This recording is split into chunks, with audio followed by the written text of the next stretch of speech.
What's up, y'all? DJ the Sports Blerd. I'm back. Did you miss me? I miss you guys. Today we're gonna have a really short and sweet video, and we gotta have an honest conversation with Oklahoma fans out there.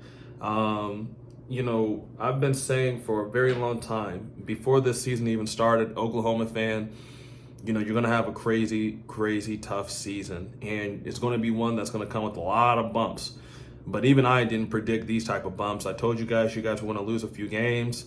You guys lost your quarterback. You guys lost your head coach. You had so many people coming out of that program that it was just destined that you guys were going to have a tough season. But I got a lot of pushback from the Oklahoma fan. Oh, no, you don't know what you're talking about. Lincoln Riley's not that good. Caleb Williams wasn't that important. Whatever. You guys see what just happened. You guys just lost. You had your worst loss to Texas ever in the Red River rivalry.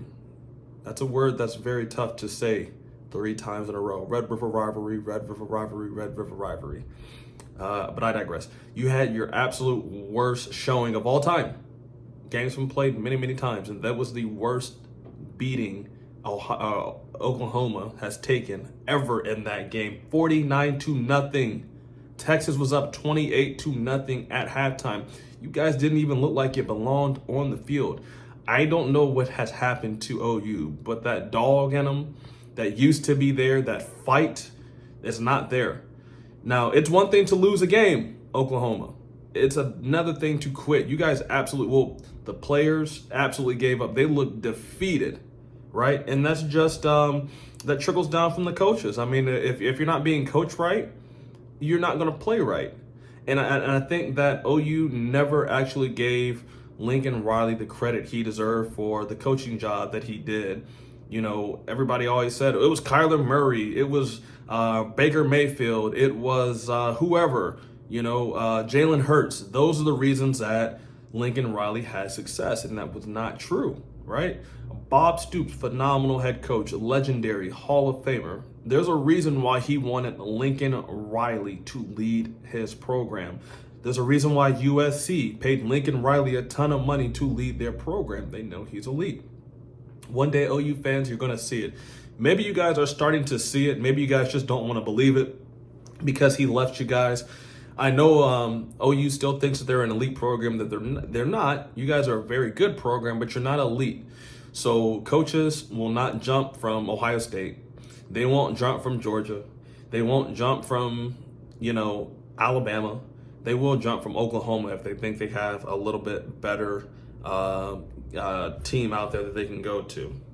So after this 49-0 beating, Oklahoma has a lot more questions than they have answers. It's the first time OU in school history has lost consecutive conference games by 30 points back to back. Obviously, they got smoked by TCU the week before, and then they took a L to Kansas State the week before that. So let me break down a couple things that I thought were very interesting in this game. So Texas in this game had 31 first downs. How many did Oklahoma have? That's a great question. 11. Texas had 585 total yards, 289 through the air, 296 on the ground. How many total yards did Oklahoma have? 195.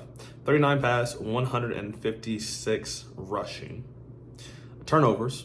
Turnovers was fairly close. OU didn't really have the ball too much. They only turned the ball over twice. Texas turned it over one time. Now, this is what really stuck out to me. So, third down conversions. Texas was 10 for 15. Oklahoma was 3 for 15. That is a recipe right there in itself that is going to lose you a ton of games.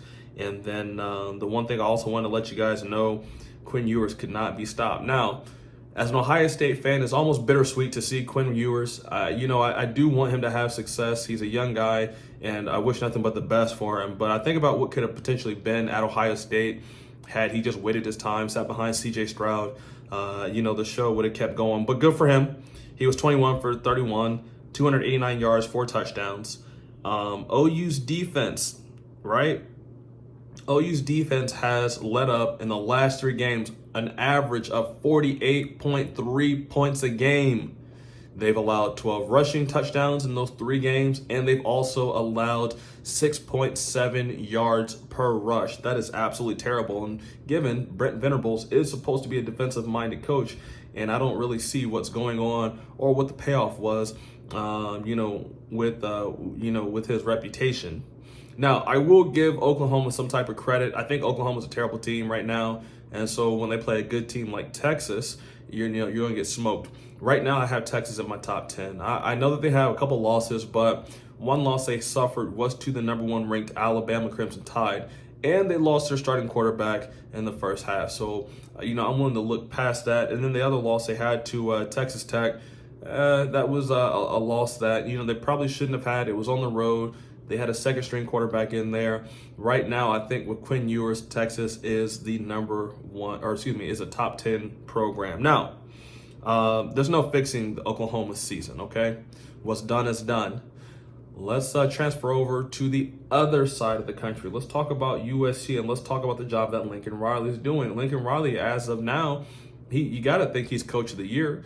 I mean, he turned a 4-8 program around. They're undefeated, right? They're the #6 team in the nation. They have a potential Heisman Trophy quarterback, leading their offense. They're smoking teams left and right. Now, they're going to have their first really big test this week versus Utah. I'm really interested to see that game. I kind of want to see how USC is going to play. I wouldn't be surprised if they actually lost this game to Utah. I think that USC is doing very well, but I've seen some flaws in their game, and I think that they can be had. And I think that Utah is a good enough team to actually expose those flaws and actually beat them. But nonetheless, what Lincoln Riley is doing at USC cannot be understated. OU fans, you may never have appreciated him. If you're talking like this about him after he's gone, you probably never liked him to begin with. A lot of times, the truth to come out once you're not with somebody anymore, and it just seems like you never really liked him. And I get it. He left your team.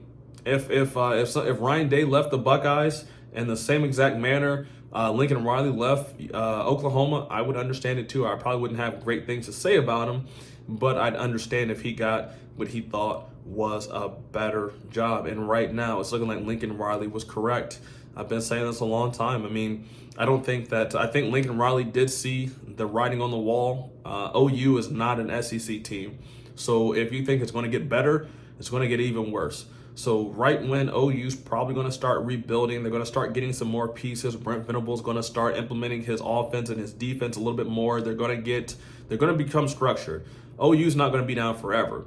But right when they start turning that corner, they're going to get dumped into the SEC, and then it's going to be even worse, right? And then you're going to be even worse for the next 3 to 5 years. You don't have the players to compete with the elite SEC teams.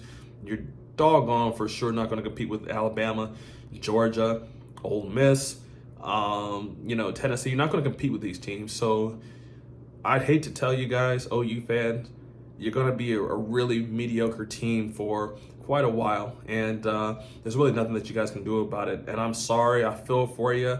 I feel terrible even making this, but at the end of the day, I think you guys were wrong about Lincoln Riley. If there was one good thing about you guys going to the SEC, it's that you had a head coach that could recruit against the SEC powerhouses, and that also had an offense that could play against them.